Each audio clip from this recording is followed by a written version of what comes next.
Welcome back, everyone. This is PapaSean, and we're looking at ARK Survival Evolved Patch version 240. It's targeted for May 3rd. Today's date's April 25th.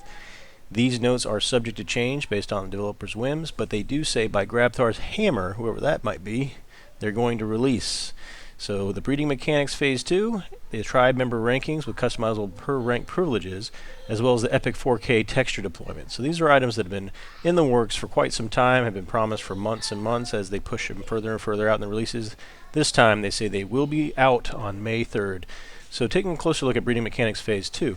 So mechanics phase 1, we had eggs popping out, and you'd have to pick them up and incubate and hatch them out, as well as the mammals where they'd breed and get swollen until they had a point where they actually came out of the body, and you'd have a baby saber-tooth or mammoth, etc. So now with the phase 2, I'm interested to see what that's going to be exactly. Probably additional steps in the process, maybe additional caretaking abilities with those dinosaurs and beasts as they grow. You might even have some in the wild, is my hope, in the wild breeding mechanics, perhaps even different ways of taming young found out in the wild. So hoping for a little bit more in that breeding mechanics, curious what that's going to be. Tribe member rankings with customizable rank privileges, that's also well sought after, especially on, say, hardcore servers.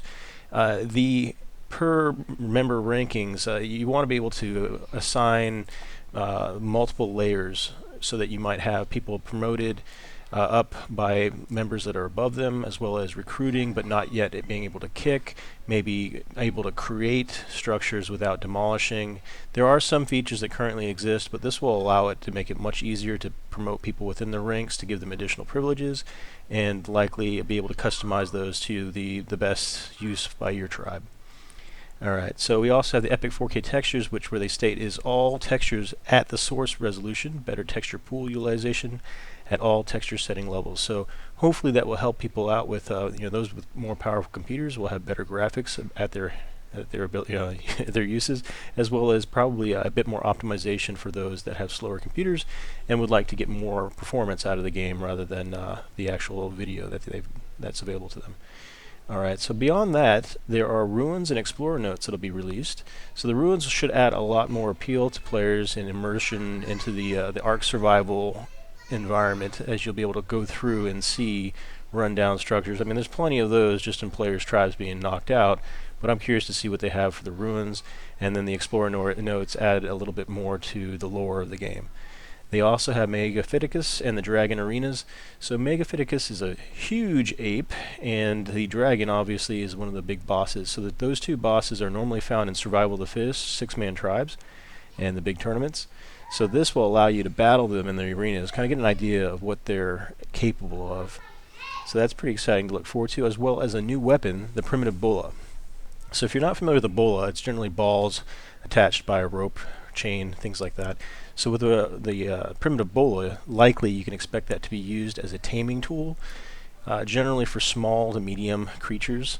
I expect it to be used on anything that is not mountable, or perhaps things as large as a saber or raptor.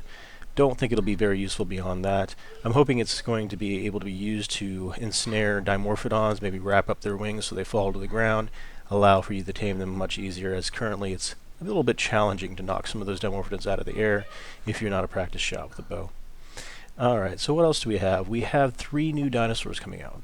So Lystrosaurus is one of the first ones I want to cover. So Lystrosaurus, as we have here in the dossier, is actually a small, non-mountable dinosaur, but get this, you can get additional experience by having Lystrosaurus nearby.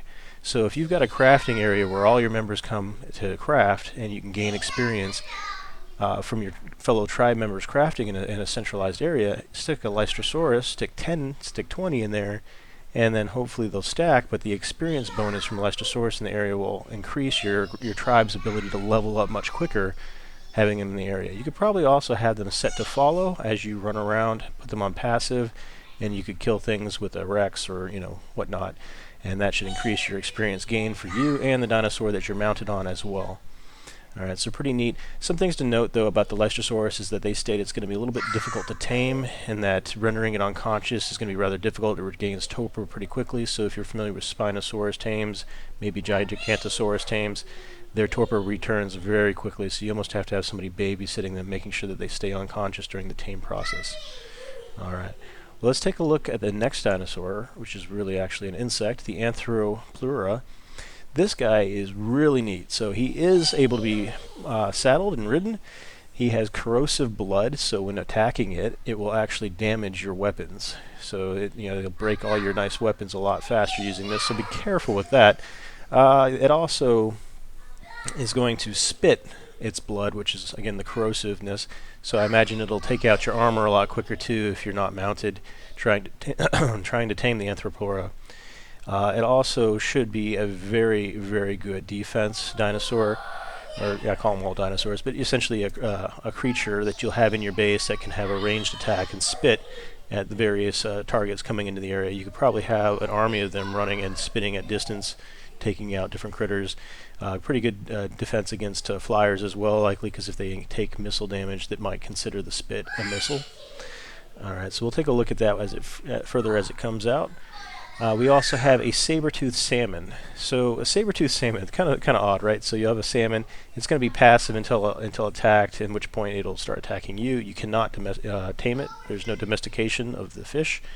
Can't ride it, etc. Can't do anything except kill it, harvest its meat, and now, rather than just regular meat coming out of this, you actually have prime fish. Prime fish will be used in different concoctions, likely with the alchemy that you'll be performing, get additional tonics and potions that you can use in the game for buffs.